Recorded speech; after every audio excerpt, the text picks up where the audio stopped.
Hello everyone, good evening.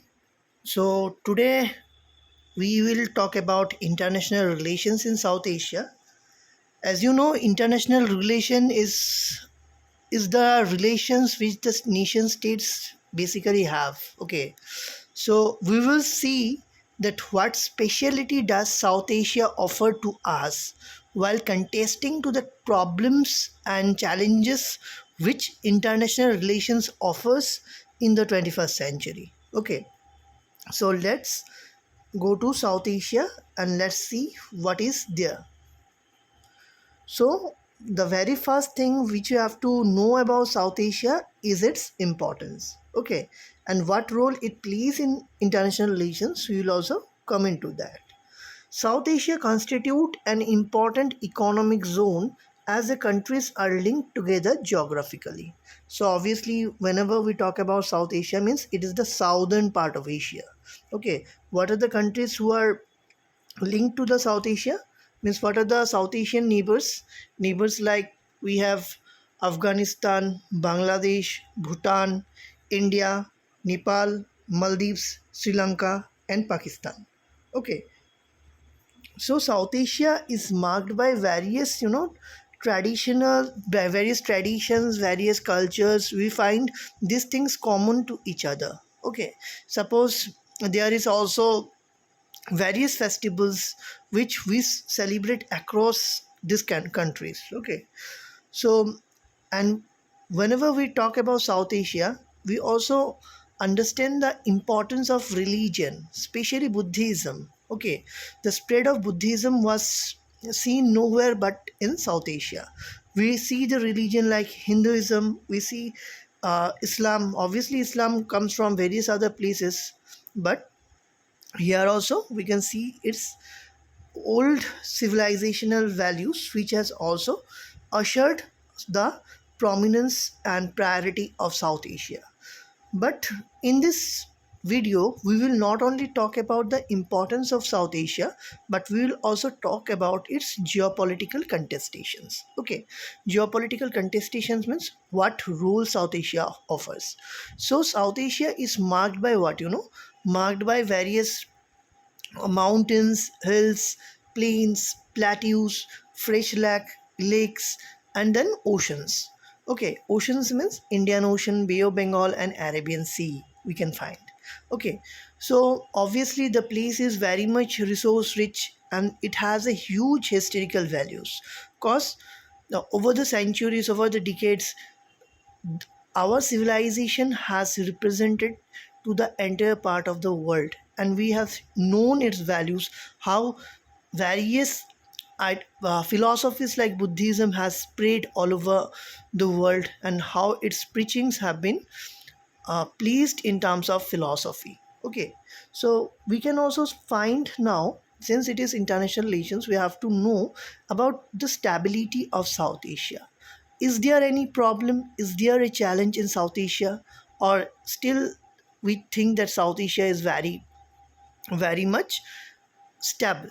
Okay, so first thing first, you have to come about the places. So obviously we know that no place can be free from problems. Okay, so the entire part of South Asia was basically controlled by the Britishers before 1947, before 1971. So like Pakistan, Bangladesh was there. Okay, so before that we have colonialism in that, and after that we have seen that basically after it is after 1945 the countries of South Asia started getting independence or started attaining freedom from whom, from the britishers or the colonial powers. So India achieved its independence in 1947. Pakistan also did the same.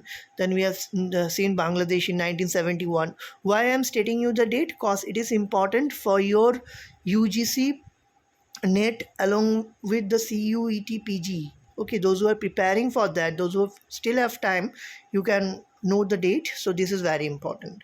And South Asia constitute a huge distinct variety of culture in it. Okay, see in India, of course we know that India is a land of diversity. We have so many festivals. Seemingly we have the festivals in other parts of South Asia, like in Sri Lanka we have a different culture. There also we find various kinds of festivals. We can see the festivals of Bhutan, which is also a state which is governed by a monarch. Okay, then we have seen how Nepal has recently reinstituted to a constitutional form of government, and how the process of democracy is reinstituted in Nepal. Then we know about Bangladesh, we know about Pakistan.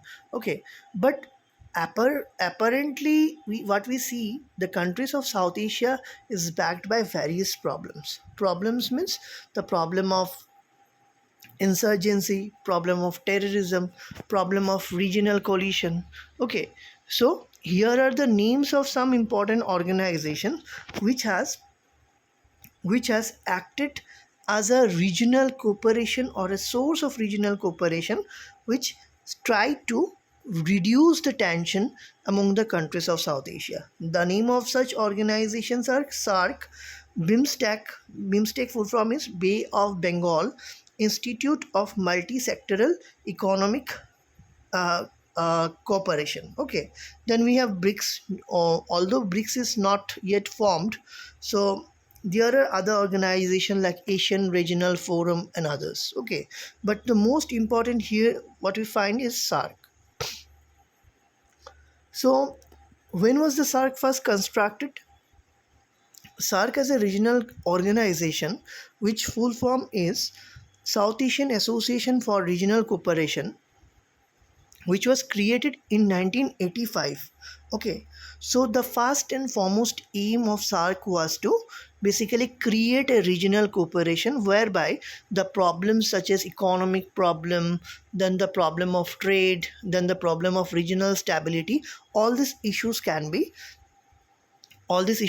solved at a considerable space.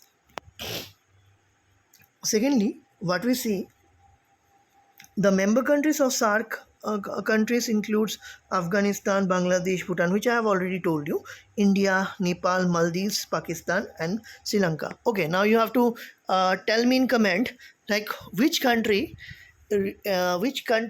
was having issues with Indian government. Very recently, it has been mentioned. Okay, like the government, soon after the new president came to that country, they started forming ties with China rather with India. So Indian government has basically lifted all its economic aid, and then the country is now seeking further reassistance from the Indian government. You have to tell me which country it is. Okay, so okay, if you have thought, let me tell you about the country. It is Maldives. Okay, so Maldives is a country which it was basically ignoring the importance of India. It was seeking aid from China.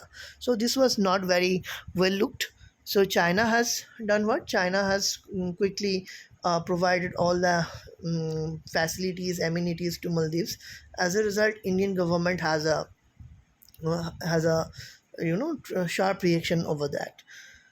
So these are the things, like in South Asian regional cooperation. Remember one thing: the regional organization was created in order to establish free trade area. Free trade area means where you don't have to, you don't have to, if you will cross the borders, you don't have to need for a passport or an immigration or a visa. Okay, you can simply pass from one place to another, for the purpose of trade, for the purpose of commerce, for the purpose of tourism, for the purpose of pilgrimage. Okay, so especially the countries, see, like Nepal, Bhutan, we have this kind of friendly relations, friendly gesture, because these countries are very much helpful, very much helpful to whom? These countries are very much helpful to us, because we have a long civilizational history, where we can see that Nepal and Bhutan has contributed seemingly for the growth of India's culture.